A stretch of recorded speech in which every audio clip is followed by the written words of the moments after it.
43. Nicole. On the highway, I swerve around a semi-truck driving 10 below the speed limit. He flips me off as I pass him. Usually I'd return the gesture, but I've got one hand gripping the steering wheel, and the other is desperately trying to dial. I hadn't saved any numbers into my new phone, so I'm going off memory, typing each digit in. It goes straight to voicemail. I call again, and every time it goes straight to voicemail. Frustrated, I toss the phone under the passenger seat and grasp the steering wheel with both hands. My foot presses harder on the gas pedal, taking the station wagon from 70 up to 80. The climb in speed is slow as the engine chugs, struggling to go faster. The world passes by me in a blur. Not because of how fast I'm traveling, but because I've only just learned that everything I've ever known has been a lie. And I'm not sure I'll ever be able to come to terms with that. I reach for my phone again and bring up the call screen, dialing a new number. The line connects immediately. 911, what's your emergency? The dispatcher asks. I need police to W9164 Houston Street in Allens Grove, Wisconsin. Ma'am, please slow down. What's your name? Nicole Thomas. And you're requesting police? Can you tell me what's going on? There are bodies buried, 3 of them. Do you need paramedics? She asks. Her fingers tap against a keyboard. No, they're already dead. And you said the address is W9164 Houston Street, Allens Grove, Wisconsin. She confirms. Yes, I say. The house comes into view just as I crest the hill of Highway X that leads right through the grove. Our property is on the right, the house sitting at the highest point. You said you found 3 bodies? The dispatcher asks, but the question doesn't register. Ms. Thomas, are you still there? Yes. I've dispatched police and they're on their way. Is the address where you found the bodies a commercial building or a house? Does it belong to you? It's home, I say. 44. Beth. Before he can break through the wall of overgrown weeds, I'm already slipping through it. Startled, he jumps and looks me up and down, taking in my disheveled appearance. I keep my distance, putting 6 feet between us. The rain still falls, but lightly now. What are you doing here? I ask. Lucas glances down at his boots and then back at me. I came to find you. Why? I take the smallest step back, putting another foot between us. A rock lays by my shoe, large enough to do some damage, but light enough for me to pick up. My gaze goes to Lucas again. I study his face. Did he know already?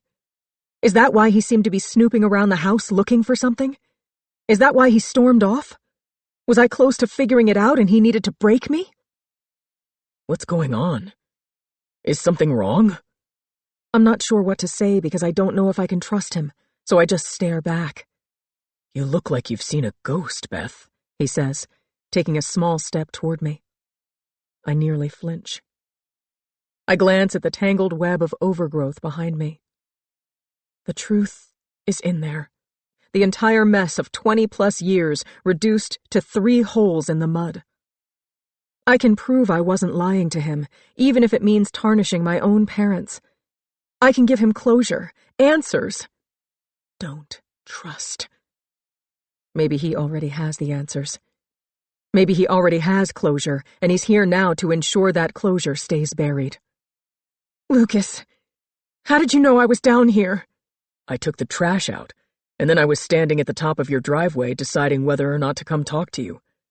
I felt bad about the way we left things. I heard you scream, and I came running. I just stare. There are too many emotions and questions swirling around my brain to think clearly. I don't remember screaming, but maybe I did.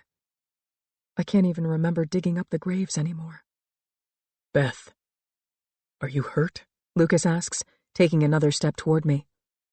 I shake my head and take an equal step back. Then why were you screaming? Was I? He gives me a peculiar look. Yeah, but why? Because I found something. What? What did you find? His blue eyes pull me in like the ocean's tide. I can't resist him, even if I'm not sure I can trust him. Emma, I say. His mouth falls open, and his eyes go so wide that I think they might split at the corners. Before he can speak or react or call me a liar, I say, "And my dad!" What? Your dad left town years ago. No, he didn't, Lucas. My bottom lip quivers. He's been here this whole time. I don't understand what you're saying. They're dead. They're buried in holes in the fucking ground behind me. What don't you get? How? He shakes his head in disbelief as tears spill from his eyes. And who put them there? I told you my parents had something to do with Emma's disappearance. They must have been the ones that buried her in there. I point to the wall of tangled weeds that have concealed my parents' dark secret all these years. But I don't know who buried my dad, or the person in the grave next to his. Tears fall in a never-ending stream. I'm shaking, and I can barely see. My heart beats so fast it feels like it's not beating at all. It's just a continuous hum. The color drains from Lucas's face as he registers what I'm saying. There are 3 bodies? It's just bones, but yeah, there are 3 of them. Beth, did your parents kill my sister? His voice cracks. The sadness is gone from his face, giving way to only anger.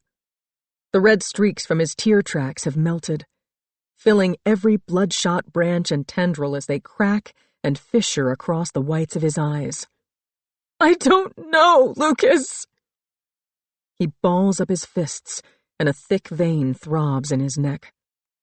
I take another small step back, worried at how angry he is, and scared that he might erupt at any moment, a dormant volcano ready to let loose after decades of inactivity.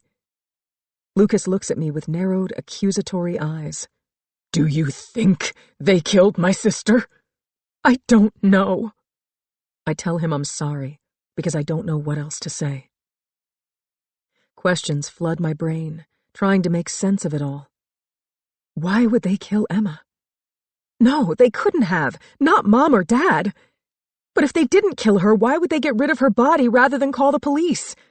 Why would they risk going to prison? Why cause so much pain and mistrust and sorrow, especially when they had young children? Oh my God!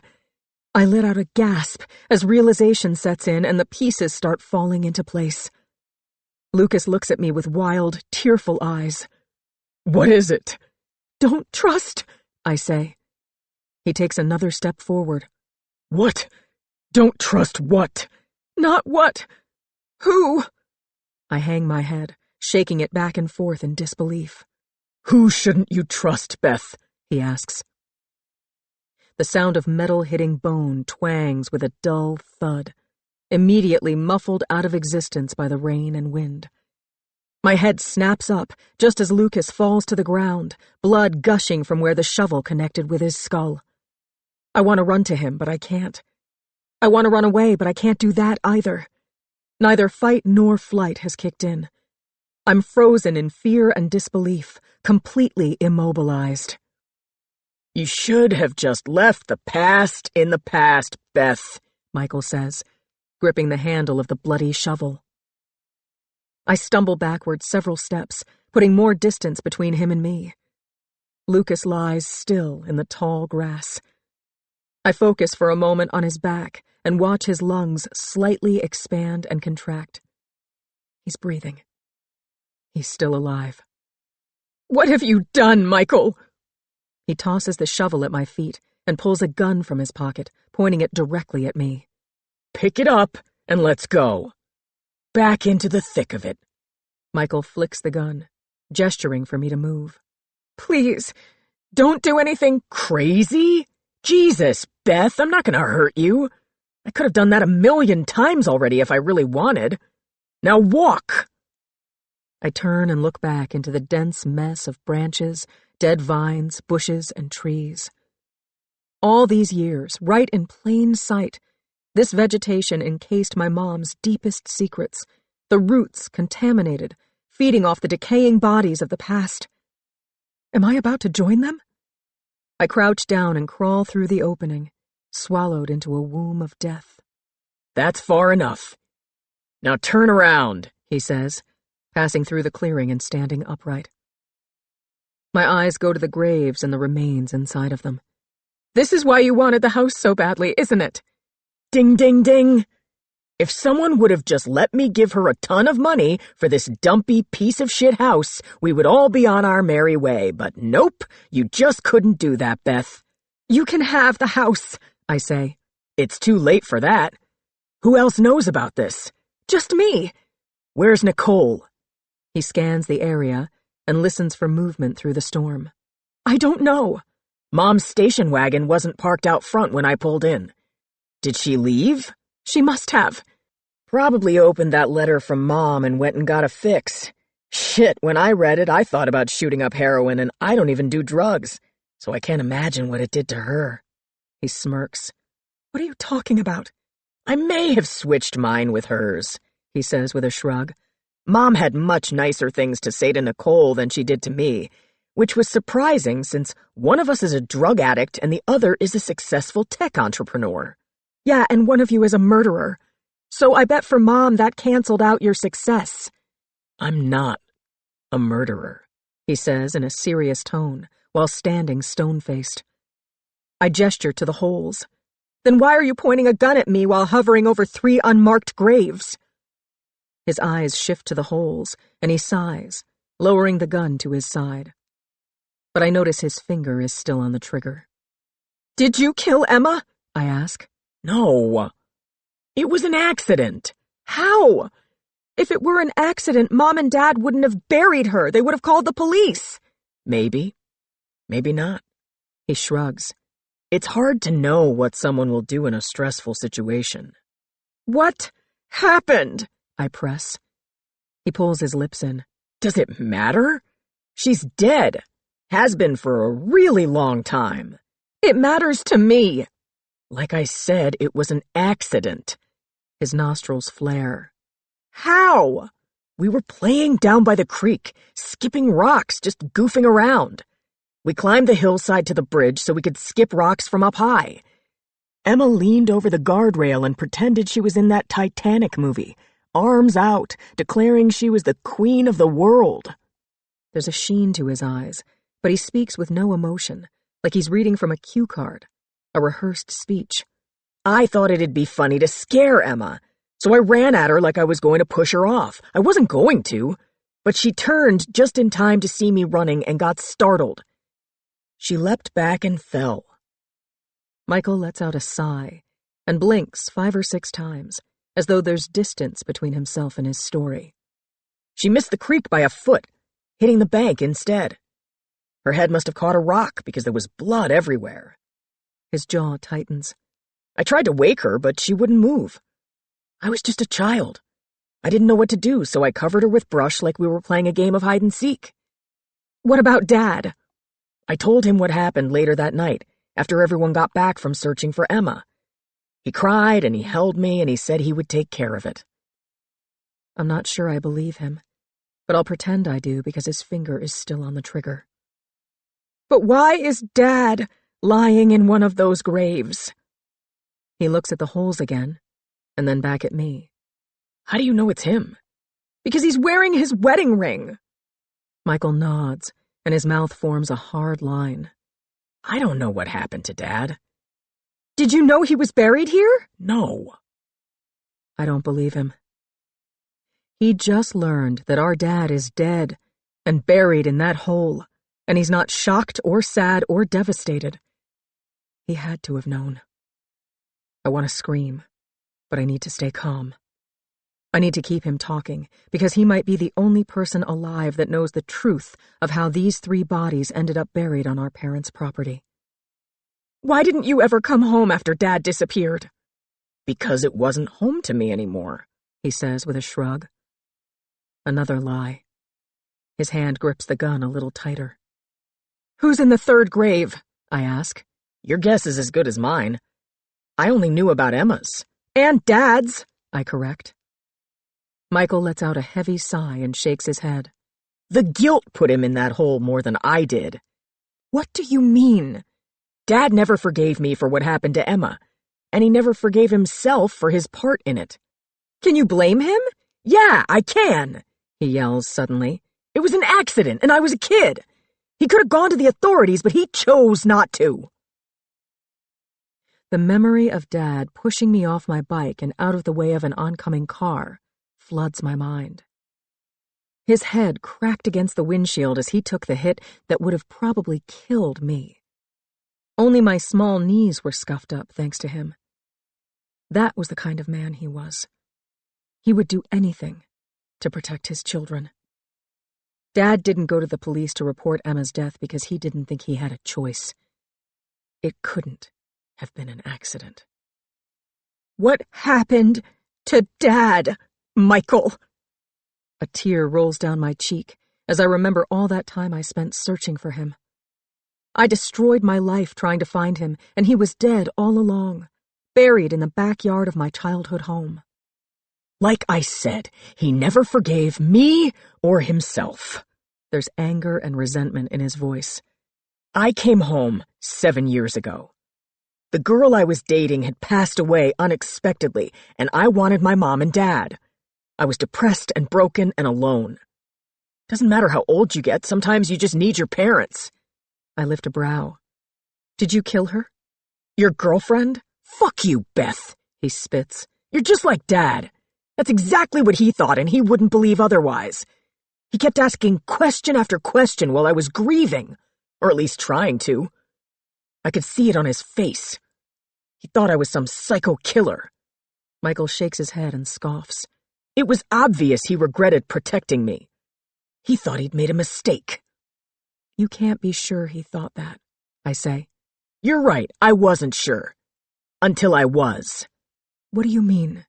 Dad went off on me, screaming, "How many more holes do I have to dig back here, Michael? My marriage is already buried in there, as are our souls. We are nothing because of you," and on and on.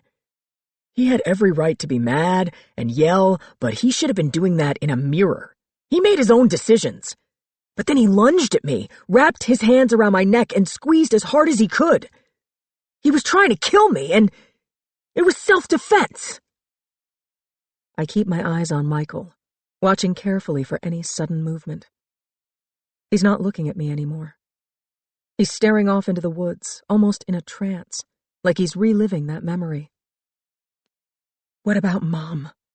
His gaze meets mine. What about her?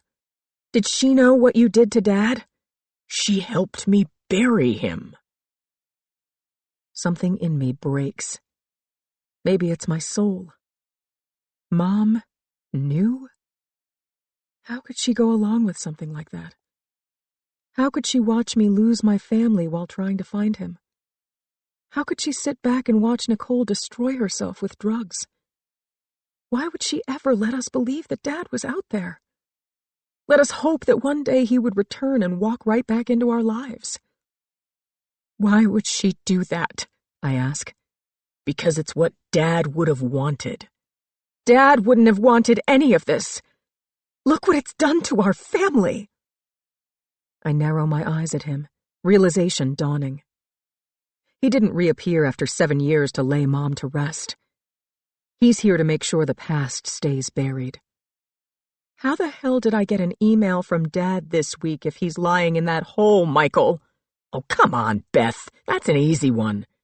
You know how good I am with computers. But why? Why bother going through the trouble? You mean send Nicole on a wild goose chase to keep her busy? Get you two fighting so you ignore everything else? And then I buy the house and make sure it all stays buried? Simple. Same reason I erased the tape. Same reason I tore pages out of Mom's journals. And the break-in? That was Nicole's drug dealer. He rolls his eyes and shakes his head. You two are so easy to just nudge right off the deep end. I'd call it pathetic if it wasn't so convenient. Like little wind-up dolls marching in circles. You should have just listened to me, Beth. You should have sold me the house, taken the money, and left this place, because now... Michael's gaze falls to the graves. You never will. While he's lost in thought and distracted, I grab my shoe and throw it at him. A mass of wet mud flings off the heel, splatting across his face. Ah, what the fuck? He yells, scraping the sludge from his eyes. I lunge for the gun clutched in his hand. His elbow connects with my face, crunching the bones in my nose, and sends me tumbling backward. I nearly fall into Garfield's grave. Getting to my feet, I charge at Michael again, taking him by surprise as he's still trying to get the mud out of his eyes. He gasps for air when I hit him in the side with my shoulder. "God damn it, Beth!" he wheezes as his body collides with a tree. I bring my knee up, thrusting it into his groin. He crumbles and sinks to the ground. I twist the gun as hard as I can, prying his fingers from it. But then I feel a sharp pain in my lower back. It knocks the wind out of me. He slams his fist into my kidney again. This time I release the gun and collapse to my knees, sucking for air and wheezing through the pain. "Beth!" I hear Nicole's voice in the distance. "Nicole!" I scream with what breath I have left. "I'm down!" Michael's free hand covers my mouth, smearing mud into my nostrils, pushing it through my teeth, trying to choke me into silence. "You'll only get her hurt, too," he seethes. "Beth!" she calls out again. I consider prying his hand from my mouth and screaming for Nicole, but he's right. He'll just hurt both of us. Instead, I open my mouth and use my hand to push one of Michael's fingers into it. Then I bite down as hard as I can until a new liquid besides mud and water begins sloshing around my mouth. Michael screams and clocks me right in the face with the gun. A stream of warm liquid gushes from my nose and lip. My mouth involuntarily opens as I shriek in agony.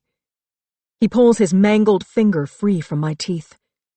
I spit out my blood and Michael's, trying to plead, but no words come out. "I don't know why I even thought I could have a civil conversation with you, Beth!" He stands over me with the gun cocked, pointing it right at my head. I put my hands in front of my face, shielding what I know I can't stop, and look over at the unearthed soil that I'll soon call home. The dull thud of metal on bone twangs again, and I glance up to see Michael clutching his arm. Blood spills from a fresh wound, and Nicole stands behind him with a shovel in hand. She raises it again, but her arms shake, and her movement is too slow this time. Michael drives his elbow back hard and fast, connecting with her mouth. Her lip splits open and blood pours from it like a faucet.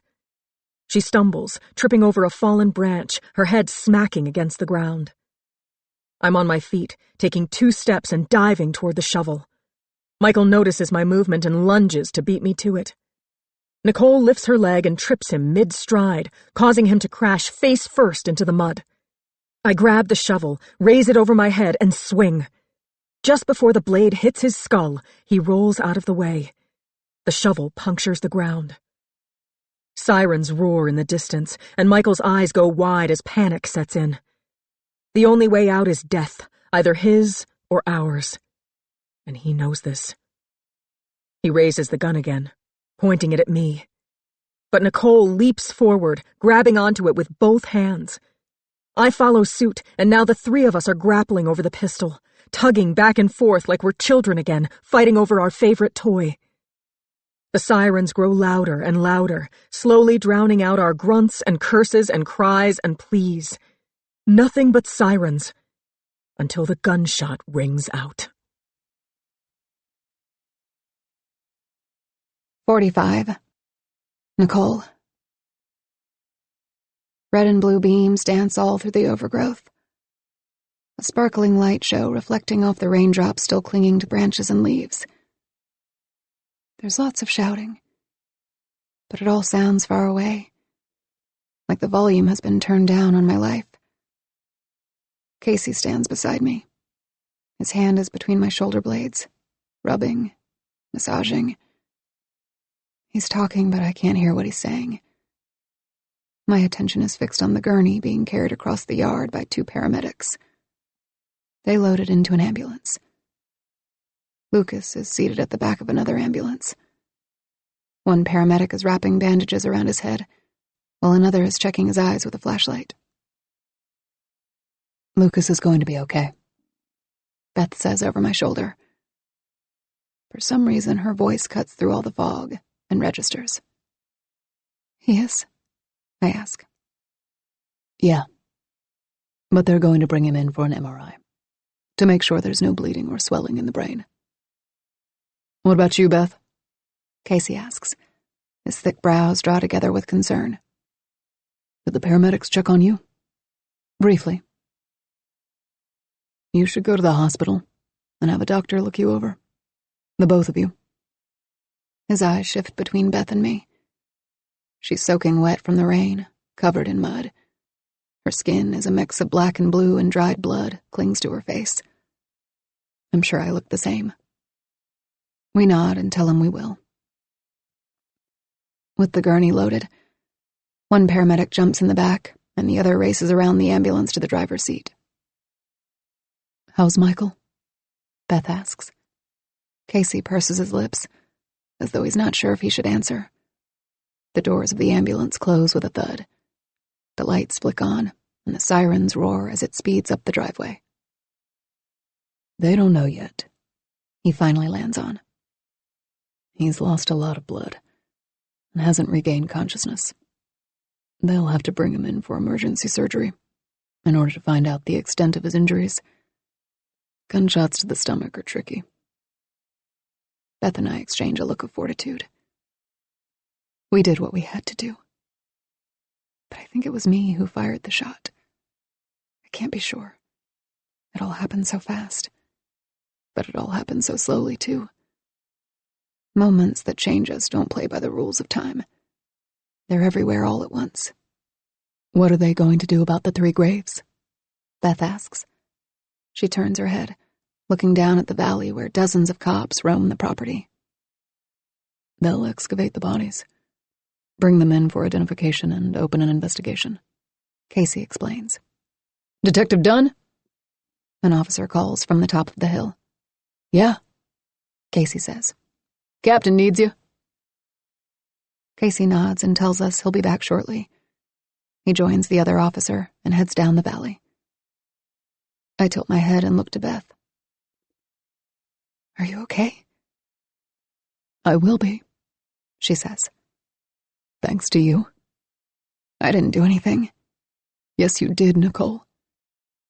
You saved my life. You would have done the same for me. That's what sisters do. They save each other. She wraps her arms around my body and hugs me. It's one of those embraces that heals a part of you, one that serves as a reminder that love truly can conquer all. Love you. The words come out so quietly I almost hope she doesn't hear them. Love you too, Nicole, she whispers back. Tears well from deep inside me, a place I haven't cried from in a long time. They spill out and course down my cheeks. They're tears of relief. Beth pulls away, looking me in the eyes. She's crying just as much as I am. She looks so much like Mom did at her age. She slides an envelope from her pocket and holds it out. I found this. I hesitate for a moment before taking it from her. On the front, written in my mother's handwriting, is the name, Michael. What is it? It's the letter Mom wrote for you. Michael switched his out for yours. My bottom lip trembles, and I feel my throat closing. I pull the letter from the envelope. It only takes a few words for me to know Beth is right. This is the letter Mom wrote for me. The tears continue to build and fall. I fold the letter. You aren't going to read it? Beth asks. Not yet. This isn't the right moment. She places a hand on my shoulder and squeezes. I get it. I have something for you, too. I reach into my pocket and hand Beth the key for the safe deposit box. Her brows shove together as she flips it over in her hand. Did you open it? Yeah. What was inside? Hold on, I say, putting a finger up. I walk to my car parked in the driveway and grab the manila envelope from the front seat. I'll let Beth read Mom's letter before I turn it over to the police. My hand trembles as I extend it to her. It's withdrawals, my body craving a drug. It used to scare me when my body quaked, because it wasn't strong enough to stave them off without giving in. But I'm not scared anymore. I'm stronger than I ever gave myself credit for, and I know chasing the high is the equivalent of running in place. With each stride, dirt gets kicked up, and all that happens is you end up digging a hole beneath you. If you dig long enough, you'll eventually get buried in it. Beth hesitates for a moment before taking the envelope from me. She doesn't say anything about my trembling hand. The flap is already open, ready for her to look inside and get a glimpse of the past.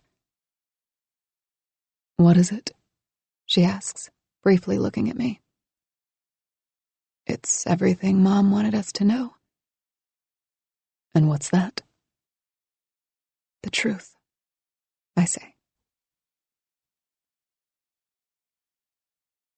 46. Laura. To those I've lied to. My job as a mother was to protect my children, but I think I took it too far. My husband and I both did. We wanted the world for our kids, and we were willing to destroy it just so they could have it.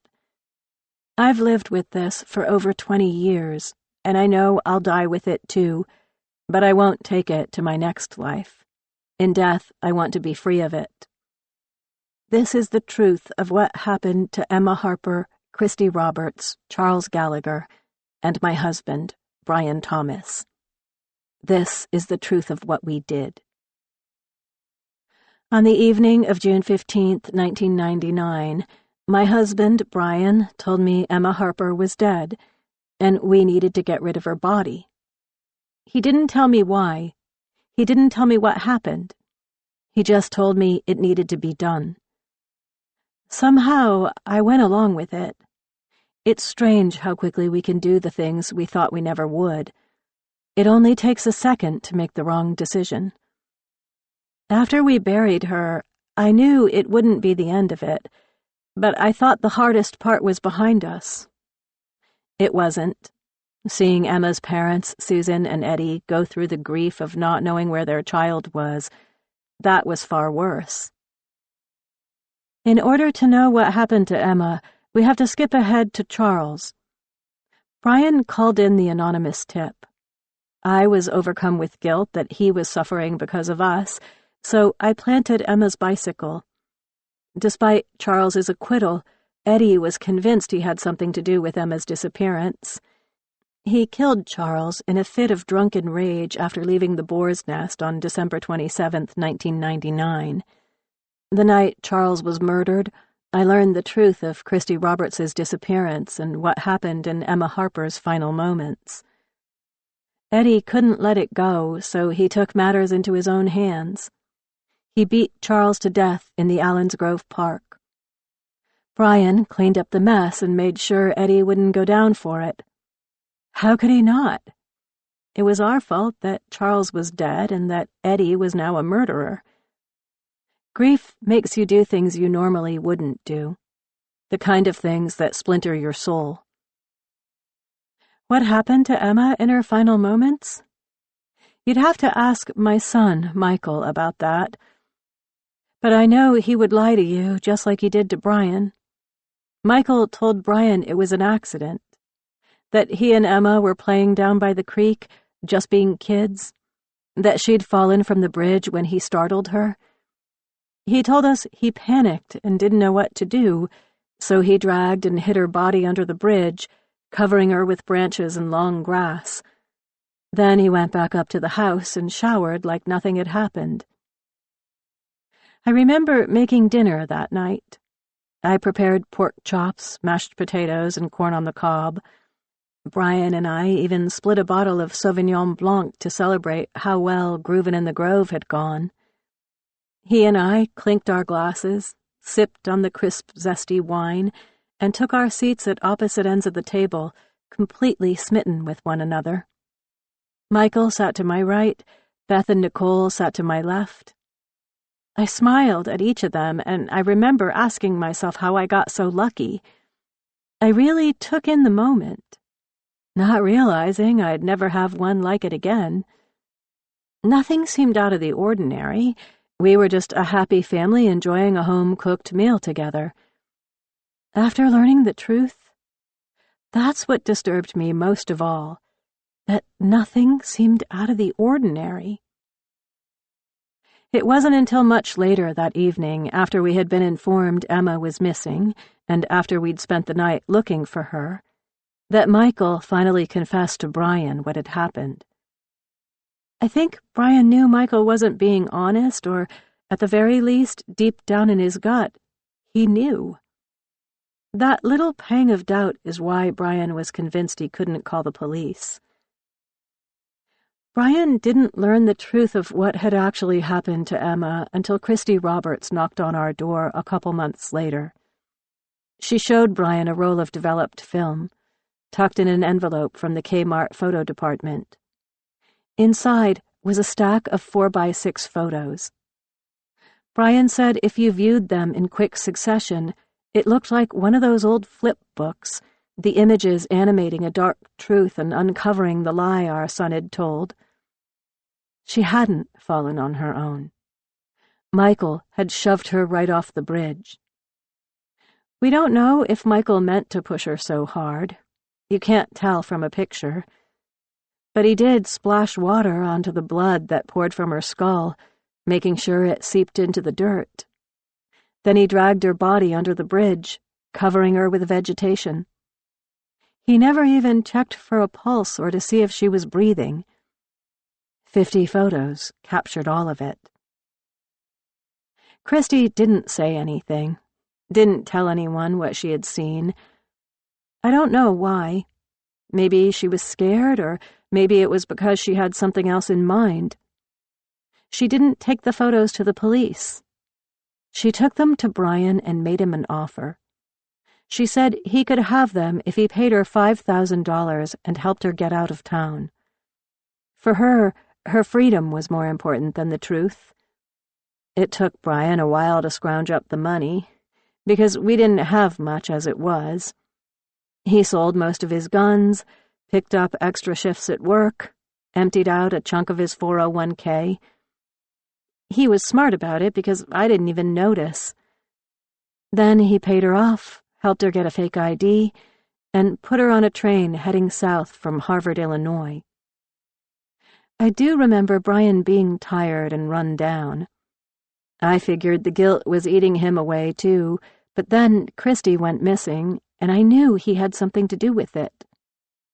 I thought she was dead, just like Emma. But last I checked, she was living in the South under the new name Brian helped her obtain. She's married with 2 kids, experiencing a life she never would have if Michael hadn't taken Emma's.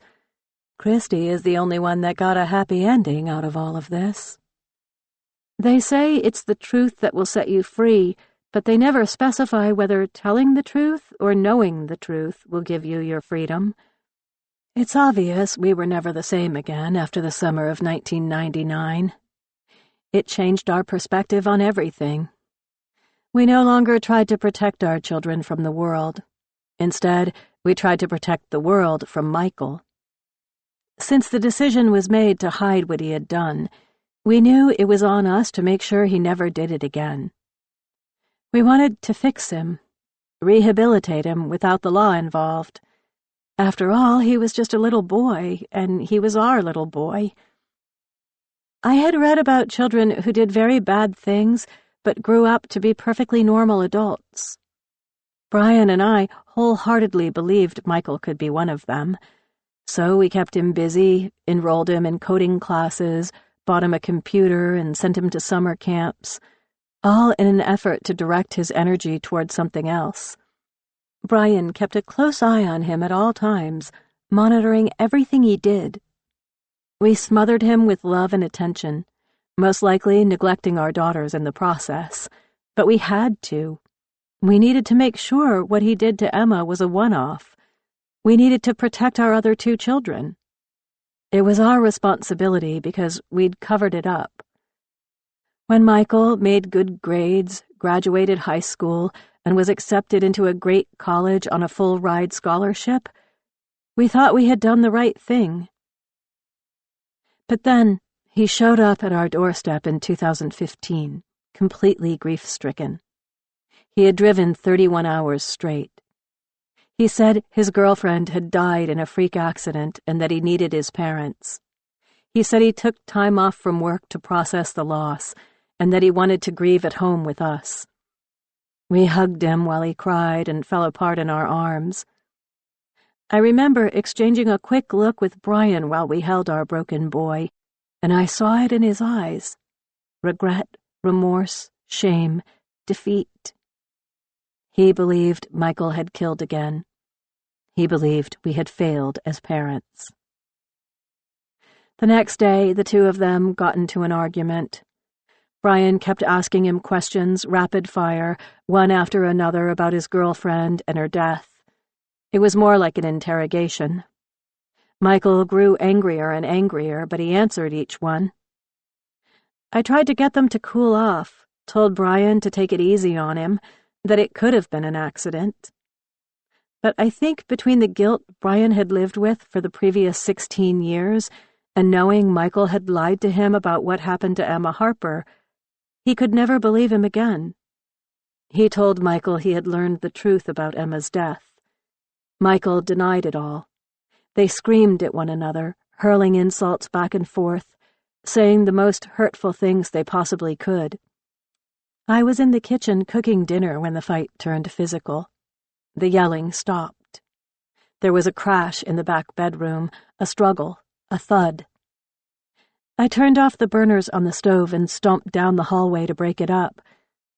But when I got there was nothing left to break up. Brian was lying on the floor, blood seeping from a crack in his skull. Michael stood over him with wide eyes. His neck was a mix of colors, deep purple spreading across his throat, beet red near his jawline, and white circle markings from where Brian's fingers had pressed into his skin. Clutched in Michael's hand was a trophy he'd won at a science camp. His father's blood coated the large wooden base.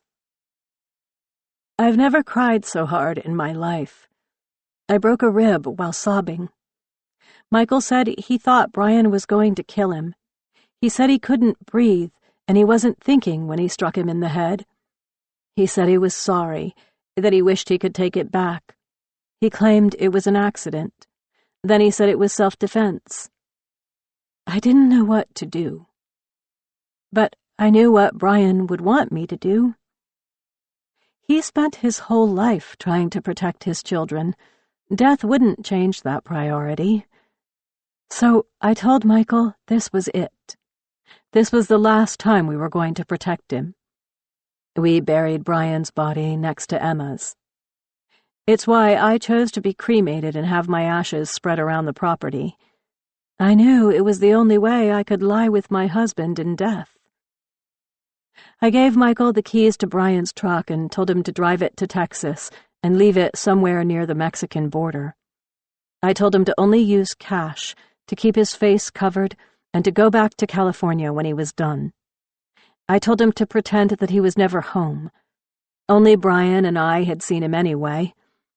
I put Michael's car in storage and sold it a year later. Brian had left a note on the kitchen table a week before, after we'd gotten into an argument over something silly. I can't remember now. It said, "Laura, I'm sorry, love Brian." When I filed a missing person report the next morning, I used the note from our squabble as evidence that he may have abandoned me. I said he had been suffering from depression but had refused to go and talk to someone about it. I played the role of the concerned wife, but I wasn't concerned. I was grieving. They started an investigation, looking into me first, because it's always the wife. However, when they discovered his vehicle parked near the border, they stopped the search. After all, it's not a crime to run out on your family. The last time I saw Michael was the day he left in Brian's truck. I hugged my boy. I told him I loved him, and I told him I never wanted to see him again. He cried. The tears came fast and heavy, streaming down his crumpled face. but I just stared back at him, stoic and emotionless. I had no desire to console my child or dry his tears or tell him everything would be all right. Every motherly instinct within me had evaporated, the maternal bond severed forever. They say the love you have for a child is unconditional. I don't believe that anymore. There are conditions. And the condition I had for Michael was that I would love him forever and always, but only at a distance from that day forward. I know Brian and I didn't do the right thing on the night of June 15th, 1999. We buried a truth that wasn't ours to bury. And I've hated myself ever since. Sometimes you become the monster, and sometimes the monster becomes you. Our intentions were just that, intentions. And I'm sorry for ever having them. I'm sorry for what I've done, for what we've done. I've taken these secrets to the grave, but that's as far as I can take them. Laura Thomas. 47. Beth.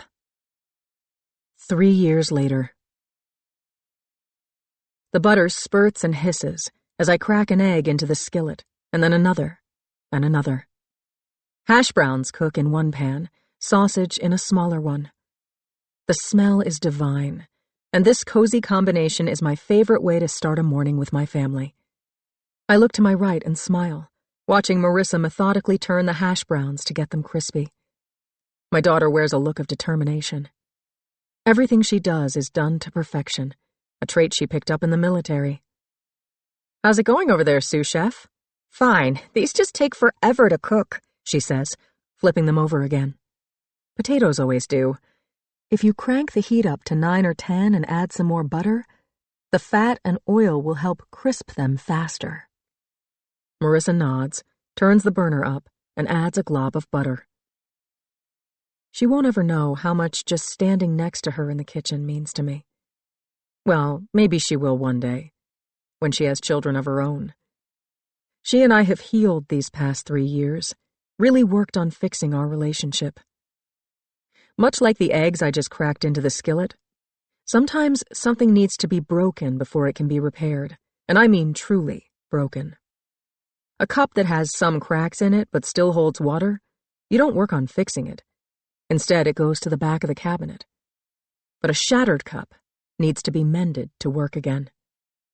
Being pushed beyond my limits, having a mental breakdown, losing everyone and everything, I was shattered. What happened with my family, my mother and father and brother, meant losing the family I had, but it helped me gain the family I wanted and needed. "I'm gonna get ya. I'm gonna get ya," Lucas says in a sing-song voice as he chases our 3-year-old son around the kitchen table. His name is Jack, and he's a ball of energy. We adopted him 4 months ago. He's made our family whole. Lucas has been nothing short of a wonderful father, someone he never thought he could be, but someone I knew he was meant to be. "Gotcha!" High-pitched squeals and laughs ring out as Lucas tickles Jack, blowing raspberries on his belly. His laughter is the most perfect sound in the world. We don't live in the Grove anymore. It carried too much baggage, too many memories that are best left buried.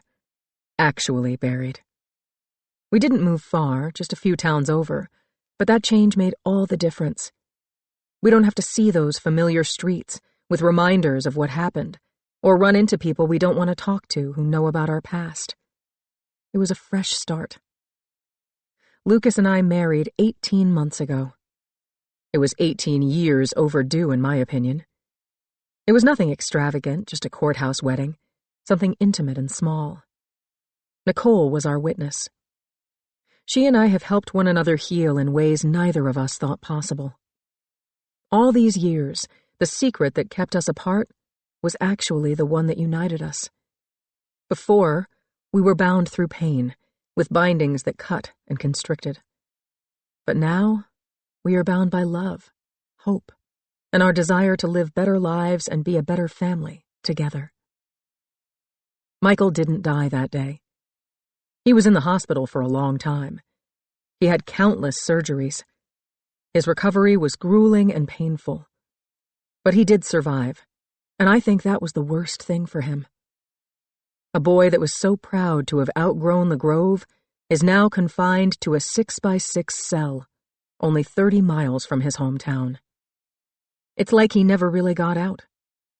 He won't be up for parole until 2050, and by that time he'll be in his 60s. I've sent him more than 30 letters over the past 3 years. He's never written back, and I'm okay with that. I think he doesn't write out of shame, not out of hate. I don't hate him either. I just feel sorry for my little brother. He'll always be that to me. Lucas, can you get Jack's high chair set up in the living room? Sure thing, my love. Lucas kisses me on the forehead and covertly squeezes my butt. My heart races, and my cheeks flush. I've had that same reaction to him since I was young, and I don't think that will ever go away. Cook, potatoes, cook, Marissa says to her pan of hash browns, like she's a lieutenant in the culinary division. They're looking good, I say, serving the fried eggs and seared sausages onto several plates. She's going to be on soon, Marissa says, almost in a panic. I take the spatula from her. Go ahead and get the TV ready. I'll finish the hash browns. Thanks, Mom, she says as she races toward the living room. Steam rises off our delicious, artery-clogging, dopamine-releasing delights as we hunker down and wait for the segment. All of a sudden, on screen, there she is, my sister. Tears fill my eyes, and a smile spreads across my face. Good morning, America. I'm Rebecca Sanford, and today I'm pleased to have a special guest with us. Nicole Thomas is the best-selling author of the memoir Home is Where the Bodies Are, where she recounts her harrowing and horrific experience of a family bogged down by the sins of some of its members. Nicole, thank you very much for being here today. We're glued to the screen, anxious to hear what comes next. Lucas, Marissa, and I all read her book. Not that we needed to. We knew every word that would be in it. When she came to ask me how I felt about her sharing our story with the world, I was more than happy to let her have that catharsis. Plus, I knew she'd tell it well. Nicole hasn't relapsed again. She's stayed strong and become a writer like she always wanted to be. She and Casey are dating, too. I wish Mom could see her. See us. She'd be so proud. As I scan the room and watch my daughter smiling, delighted for her aunt, and my husband bouncing our son on his knee, I can't help but reflect on what our parents did. They weren't bad people. They were good, and they loved with every ounce of their being. They wanted the best for their kids. All parents want that. But they made poor decisions in an effort to protect their children. They were human, and they were flawed. Sometimes we do the wrong thing for all the right reasons. I don't blame my parents or hate them for what they did. Because as I look at my own children, I know I would do the exact same thing for them. 48. Nicole. The lights on set are brighter than I thought they'd be. But then again, light has never shined very bright on me before. My skin warms underneath them. I pull at my skirt, readjusting and straightening it before I take a seat. A man stands between two oversized cameras, pointed directly at me. He holds his hand up and starts a countdown, indicating when we'll be live again. Rebecca, one of the Good Morning America co-hosts, sits kitty-corner to me, dressed in a tailored pencil skirt and matching blazer. Her shiny blonde hair stops right at her shoulders, and she's perfectly polished from head to toe. She's stunning. Even her knees look amazing. A makeup artist dabs a brush dusted with powder along Rebecca's T-zone while she reviews her cue cards. The artist offers me a touch-up as well, but I decline. You ready? The co-host asks, flashing a pearly white smile at me. I nod. Remember, We're just having a conversation. Don't be nervous, she says. I'm not.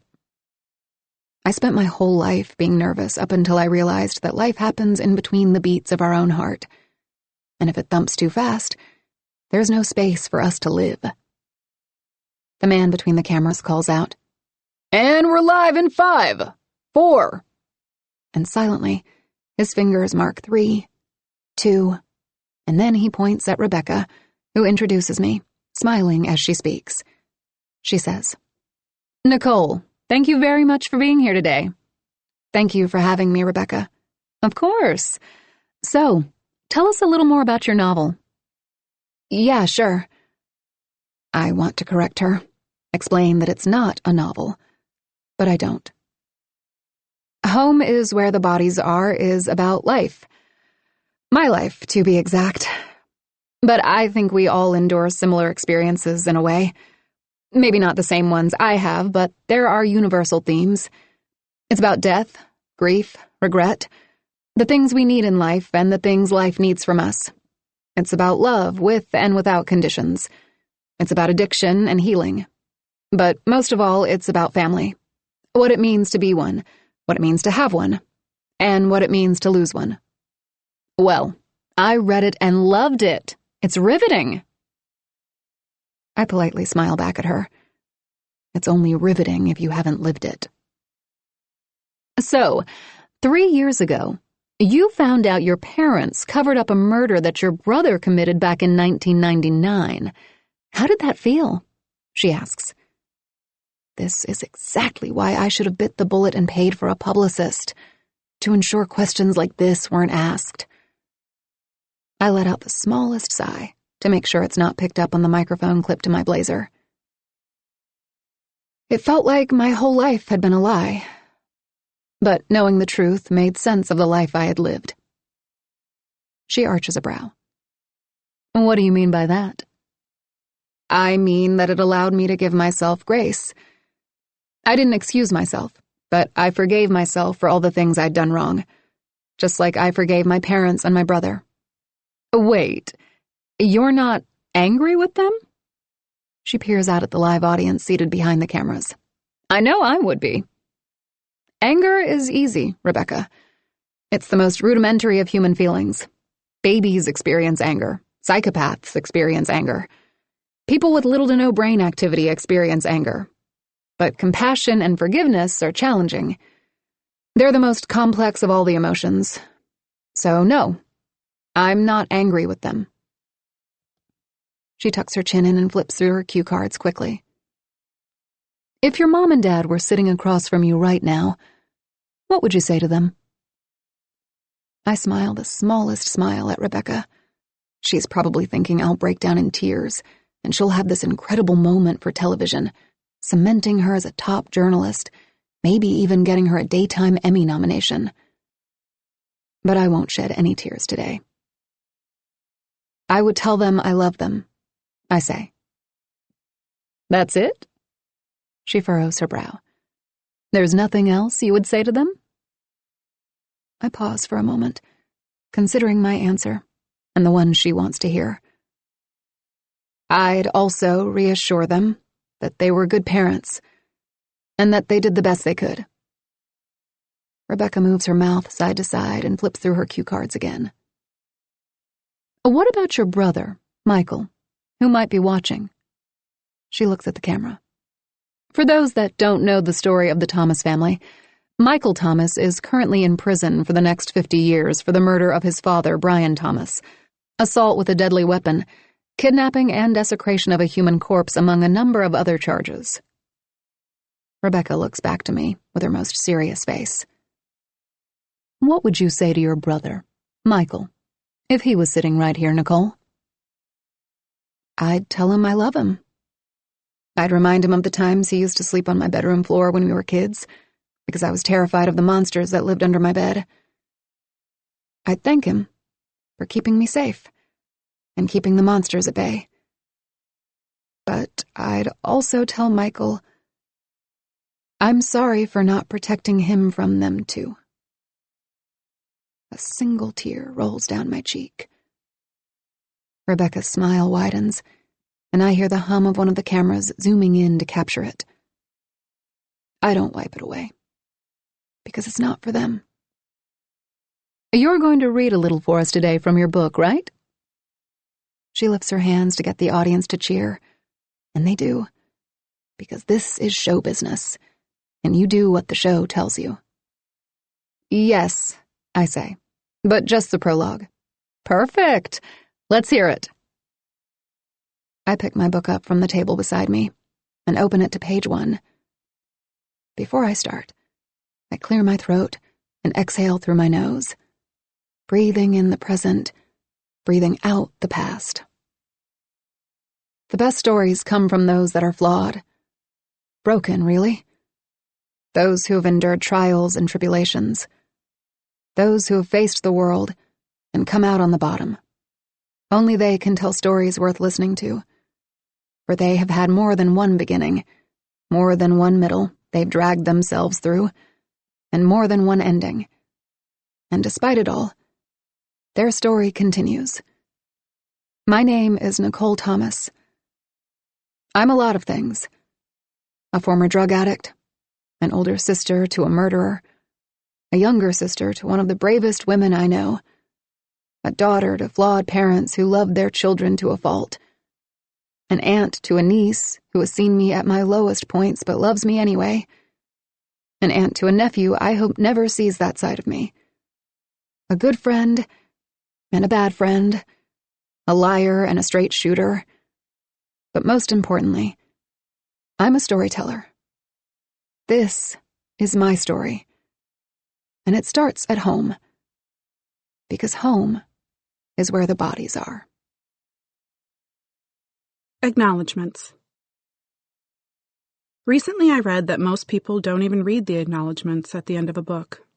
I considered testing that theory and confessing all my deepest, darkest secrets in this text, but then I realized my secrets aren't all that deep or dark, so I figured I'd use this space as it was intended and thank the people that made this book possible. But maybe there will be a dark secret in here, so keep reading, just to be sure. Allens Grove is a real place. It's a small, unincorporated community in southeastern Wisconsin. Nothing special, but it's special to me because it was my home for 16 years. I stuck my tongue to the frozen swing set in the park. I didn't think it would stick. It did. I fell off the back of a horse riding on the nature trail. I caught bass and carp in the creek with a fishing pole and caught leeches with my body. I helped build a house because my parents decided that would be a fun childhood activity for me and my siblings. Spoiler alert, it wasn't. But I learned the value of a hard day's work, and that if you want something life's not willing or able to give you, you have to go after it yourself. The Grove shaped me in more ways than one. I'm grateful for the time I lived there, and I'm glad I was able to incorporate my unincorporated community into this book. Thank you to Patsy Ryan for not turning me away or thinking I was unhinged when I showed up at your home telling you I used to live in it and that I was setting my next book there. Being able to revisit my childhood home, walk the property, which I describe in detail in the story, and take photos of it all was a surreal and wonderful experience. It had a positive impact on both this novel and me, and I very much appreciate your hospitality. I'd also like to thank my Aunt Flo for facilitating my return to Allens Grove and for organizing a special little gathering with friends and family at the Boar's Nest. Thank you to my agent Sandy Lou for continuing to champion me and my work.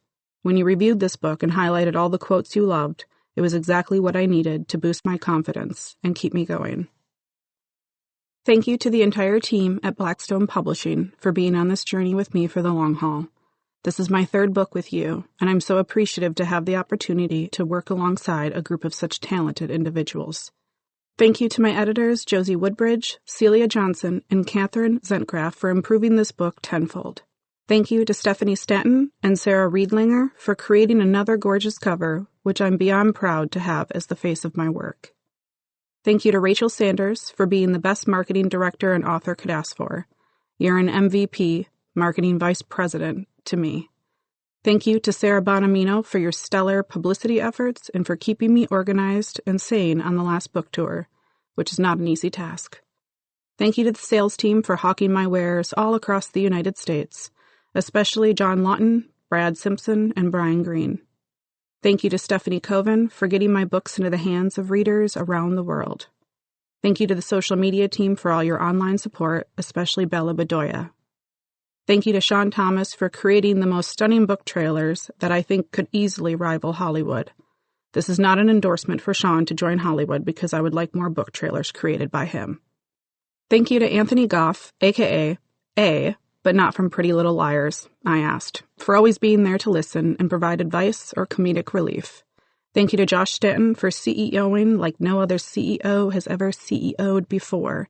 I'm honored to be a Blackstone author because you've assembled a team more impressive than the Avengers themselves. Thank you to my film agents, Debbie Double-Hill and Alec Frankel, for championing my work off the page. After I finish writing a book, I always have a select group of people read it before I turn it into my agent or editor. Their job is to provide me with a delicate balance of criticism and compliments, and they do it well. Thank you to Bree Becker, Christina Montero, James Nergy, Andrea Willits, and Kent Willits.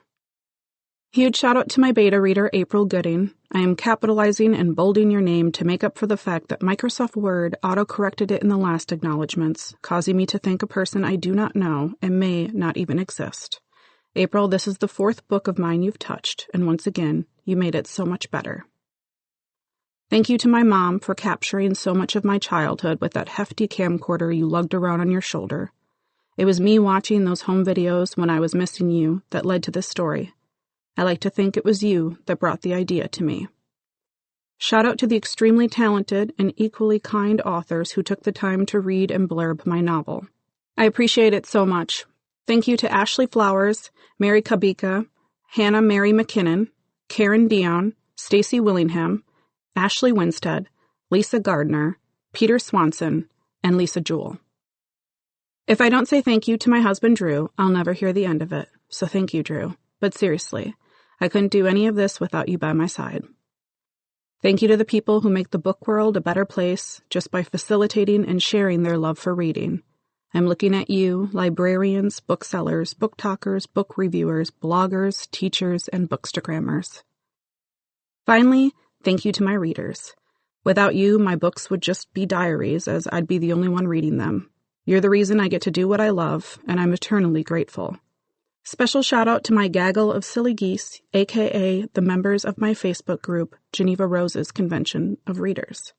The internet isn't always a kind place to be, but thanks to you, I've got a slice of paradise I can visit online. Now for my deepest, darkest secret. It'll be shared in the acknowledgments of my next book. Stay tuned.